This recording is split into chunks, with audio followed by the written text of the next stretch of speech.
Itia Khumtungla village. Khumtungla village te ase mohan. Mohan age jabo into side te.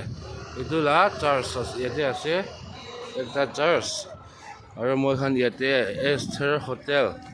Esther Hotel Khumtung koigina tate rest korigina. Anda ki khan galho iduan khaigina. Itia jabo yate tu te ase mohan sumo de berai ase.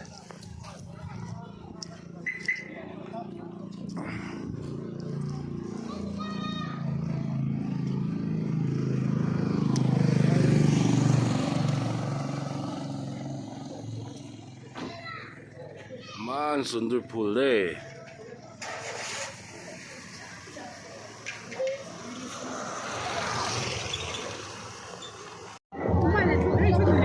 So itia church jauh le se tu.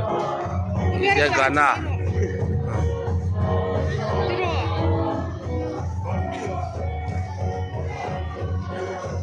Yate ase step.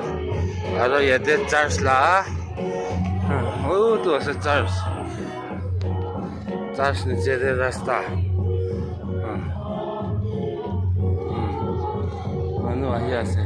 Ite bhi.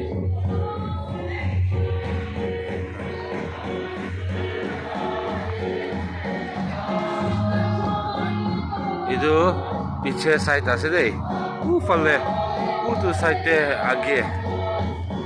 Idu piche side.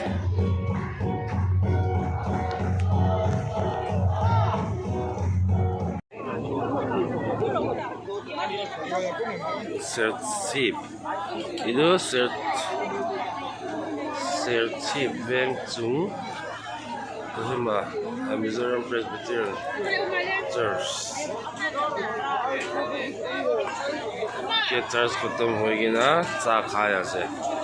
Church khatam kurigina. Manu bishi tu jai se age de manu bishi ho karne vlog. Hey, khatam koriya laga. Cha arok bread khaina.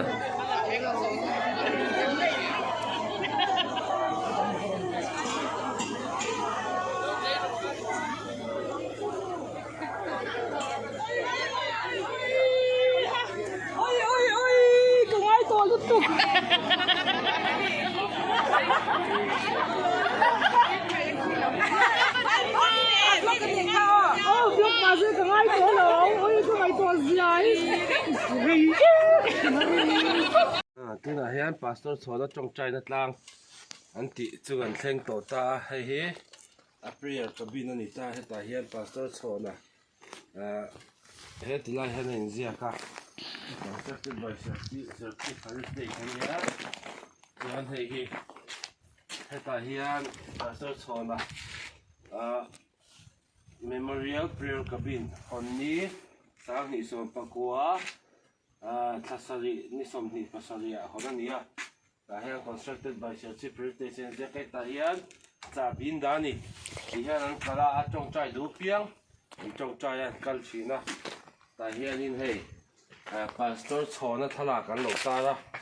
Hemichu ahian an soito ta kangkhan sang ni le som ni pathum khan Kohima atanga khan hemi muna hian tong chayin February ni khata kalau hantel toa tichua kalau hankal toa chuan voin hi sang ni som ni panga January ni khat ani le chuta chuan kan honga pathian hne na in hlan tharna kan nei vele do na ni kan nu pa in pathian ko ina kan changa hetiang hun tha kan han chang kan han nei le hi alo mom kan tia chu kan han vlog lok ani kan han siam lok ani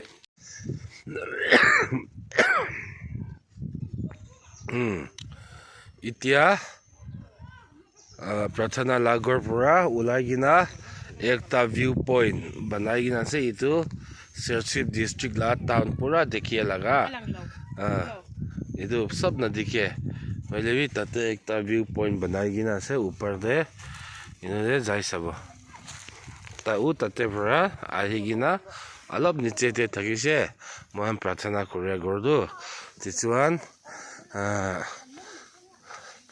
ऊपर के midang po an lo om ve ni an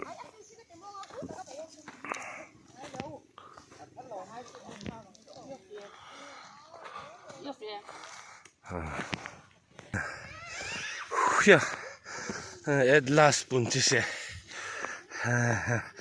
bisi upar wa karne vlog parana hey tu asni che ja sara ku tiang huan ania so lam so mizo aizo lam alang pha heta hian veng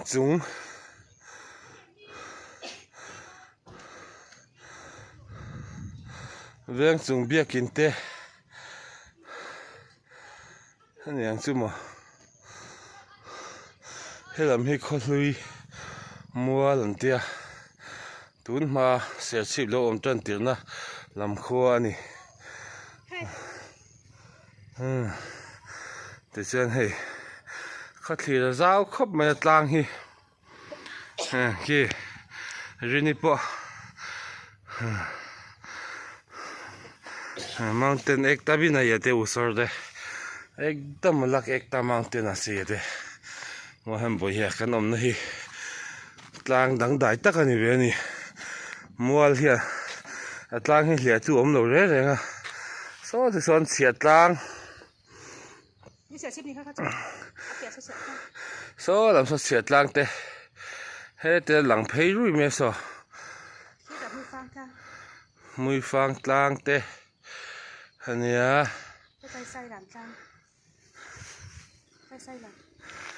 he lam hi sai lam ani le so lam pang so I akwa so zoom in tipon tin azum po sonin alang thachi lo in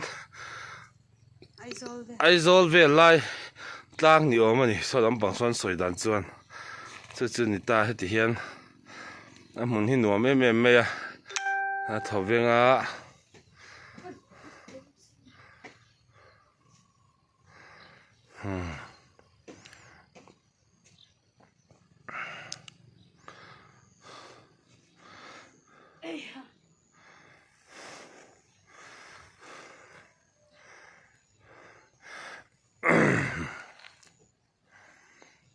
ekta district ase to capital Serchhip district capital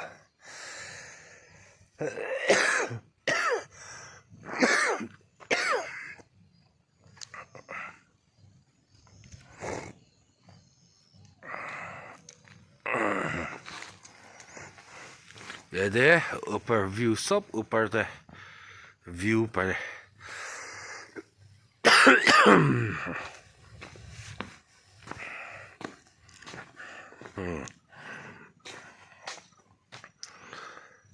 fale jungle bisi fresh ase hawa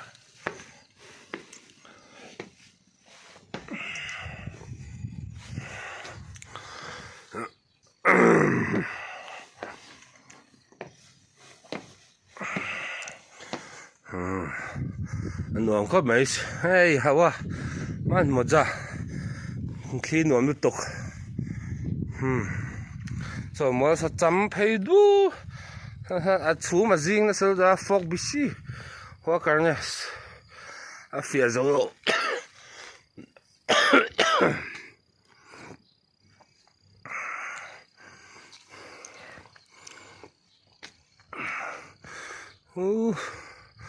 Salkut Lahu Stadium field ground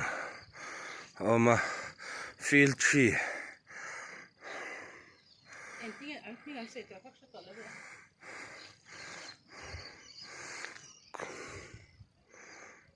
chun kha chu so ta son yang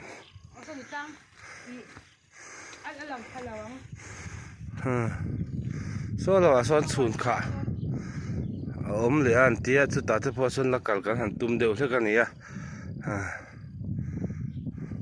okay guys, subscribe, like and share Mo khong ain please min lo subscribe ula min lo like sak ve ula min lo comment sak ve thin bok ula kan lo mu tang